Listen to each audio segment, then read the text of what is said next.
For 10 years, a Salisbury double homicide case has remained cold.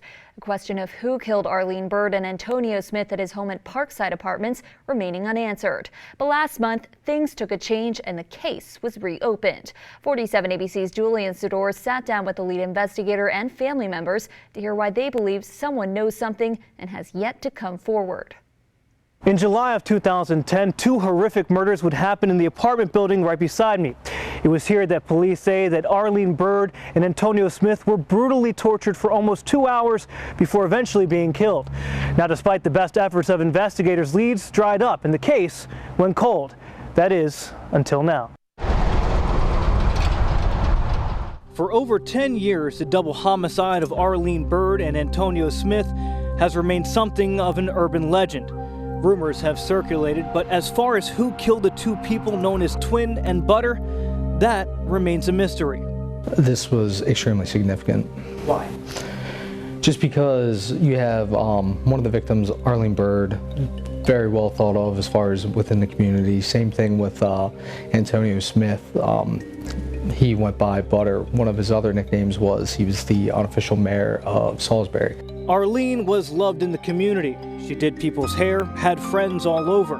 She was someone her twin sister Darlene and her older sister Keisha say everyone just wanted to be around. She was energetic, she was outspoken, she was outgoing, she was like the life of the party. So we didn't, unless she was around, it was like, no, we're not having fun. Antonio, meanwhile, was someone whose reputation preceded him. Even if you didn't know him personally, most people knew of him, and many thought of him fondly. He was well known. He was a nice guy. I mean, every time I was around him, he was the most humblest, nicest guy you'd ever want to meet. And the irony in that is I've never met him. But in the early morning hours of July 18th, 2010, both would be taken from this world far too soon. Arlene, just 31, Antonio, only 26. According to the autopsy report, both Arlene and Antonio would die from asphyxiation, stab wounds, and blunt force trauma. But that only begins to tell the nature of their gruesome deaths.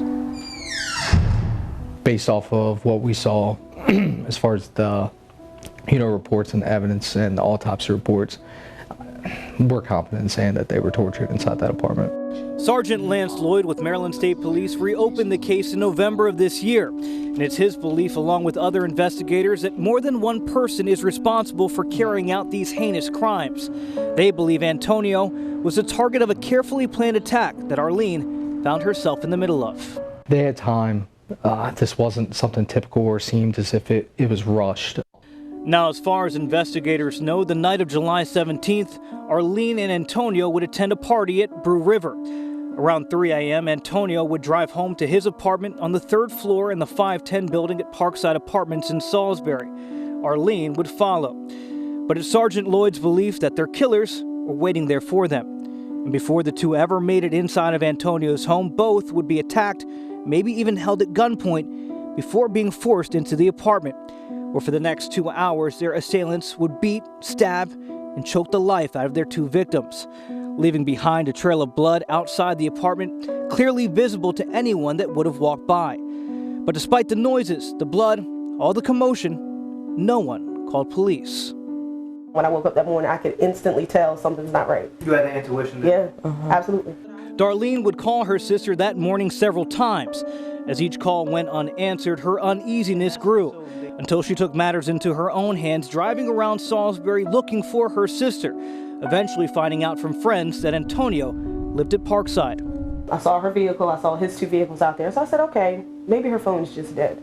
So I left. This was about maybe 12 o'clock. I left, but I still had this uneasy feeling all day. Less than 2 hours would go by before she would return. This time, Darlene would find Antonio's actual apartment, a boy playing outside, pointing it out to her. Within minutes of getting to his door, though, that's when Darlene says the nightmare began. When I looked down, I could see the bloody footsteps coming out of the apartment onto the landing. You open the door, there's blood smeared on the back of the door. You open the door, and there's a huge puddle of blood trickling down, like on the landing, huge puddle, and then trickling all the way down the stairs. Darlene would call Salisbury police, who would initially begin the investigation. But it's Sergeant Lloyd's belief that now there may be new hope, thanks to new technology that's allowing them to re-examine the scene. It's like DNA tests and lab tests that we can do to possibly uncover suspects, other persons of interest, different leads that we can go forward with there.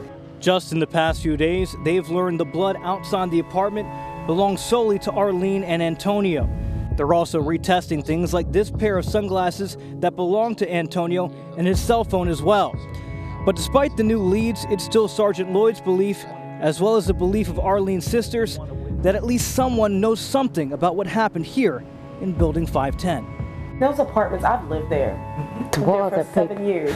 The walls are paper thin. You can hear everything. You can hear what happens in the hallway sitting in your living room. You can hear what happens in the next person's bedroom, in your bedroom. You know, so it's like, I just don't understand like how no one, claims to have heard nothing. That's why her sisters and investigators are asking anyone who may have any information, no matter how insignificant they may think it is, to come forward to help put an end to this suffering. So what do you want to let people know in terms of people who may be sitting on some piece of information and are still refusing to come forward? What do you want to tell them? If you know something, say something. We're tired of hurting. It's been 10 years. It doesn't get easier.